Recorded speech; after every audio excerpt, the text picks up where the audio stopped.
If you're watching this video, you probably are struggling with the dreaded single flash on your Milwaukee battery. Now you can plug this into a battery charger and it will show that it's charged. It says green, but you take it off and you get that single flash and it will not charge. This is frustrating if you need to use that battery. And this is a 9 amp hour battery. So this is probably $150, if not more, battery. So you definitely don't want to be throwing that money away. We're going to show you a super easy way to revive this battery. There's many different methods, but this is by far the easiest. When we put this on a charger, it will show red for a second. Now it just showed a green indicator signifying that it is fully charged when indeed it is not. We just put it on, as you can see, press the button and same thing. Okay, so just for demonstration purposes, this is a good battery. We're gonna put it on the charger and notice what it's supposed to do. It's supposed to stay solid red, signifying that it's charging. As you can see, this only has 2 bars. As long as it stays red, that's what a good proper battery will do. And then it will turn green once it's actually fully charged. Okay, so these are our 2 batteries. This is the bad one on the left, and this is a fully charged one on the right. Now, there are several methods that we can essentially revive this battery. We can take some scrap wires and we can put them in the terminals and jump them over to this one. And basically what we're doing is, as you can see, there's a positive. So this far left terminal here is going to be a positive. And it has these little tiny metal notches in there, as you can see. And it's hard to fit a wire in there, but positive goes on the left, negative on the right. And then the same with this battery. So something that makes this way easy, instead of having to fiddle with wires and trying to shove it in there, is using a razor blade. Something that pretty much every household is gonna have. You only need 2 razor blades to do this. Now you might have a few questions here, so we're just gonna demonstrate this. So as you can see, this slides right into that groove and it stays put. No problems there. So we're just gonna slide the positive into the positive side here and negative into the negative. So that's what it's going to look like. Now you might be wondering, since we're butting these up together, this plus here on the bottom is going to the negative here. So we can't simply go like this, otherwise we're gonna direct short, which we do not want. Now what we're going to actually do is flip this in the same orientation, and then we're going to hold it upside down like this.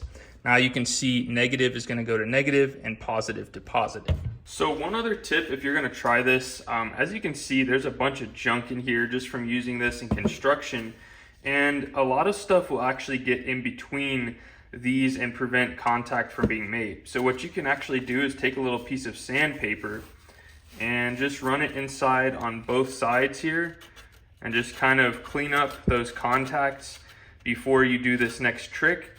And this is definitely going to help. As you can see, there was some junk that got on the end of that. So we're just gonna go on these 4 or these 2 on the sides and clean them up, flip it and get the other side. And that's just gonna make sure we have good contact here. You could even fold this in half like that and then get both sides simultaneously. Nice. There you go. Okay, so as you can see, we have negative here on the left and again, negative on the left there. So we're just gonna kind of line these up, and don't worry, you're not gonna get shocked. Okay, so we're basically just gonna leave it in this orientation for about 10 to 15 minutes. I've heard people leaving it on there for about 30 minutes, just enough to let that energy travel from this battery to this one.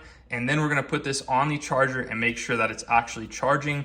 And then this will function as a regular battery, and we have just saved ourselves some money. All right guys, so it's been about 20 minutes, and as you can see, this is still flashing. That's okay.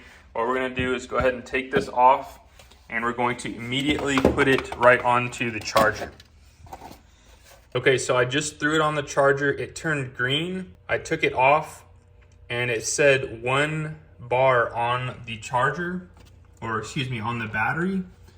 And now as you can see, it's staying solid red. That means this is charging, and we'll come back in about 20-30 minutes and see where we're at. So I would say that was a success. Now this took a couple of attempts. As you can see, it turned green. I immediately took the battery off and pressed the button, and it showed one solid red light, and I immediately put it back in, and now it's charging. So they can be a little bit temperamental, but this can get you kind of past that tipping point to where it will actually charge and continue charging. So hopefully we've been able to revive this battery, and we'll come back here in a few minutes. All right, so this has been on here for about 20 minutes or so, and check it out.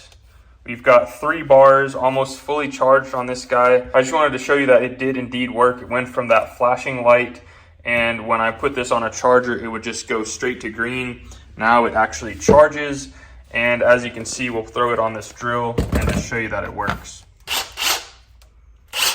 There you have it, boys and girls. Revive a battery with another one. Well guys, it's that easy to revive a battery with another one. Now I want to add that this is not just for Milwaukee. You can do this with any brand. You can do it with DeWalt, Rigid, Makita, whatever. It's basically just giving it a little bit of voltage, just enough to get it on the charge and to get it charging again. Sometimes it just gets a little bit confused, and that's all it is. Well guys, I hope you found this video helpful. If it did, let me know in the comments. If you had some other experience with your battery and something that would be helpful, leave it in the comments and maybe it'll help someone else out down the road. Until next time, you guys be safe. Later.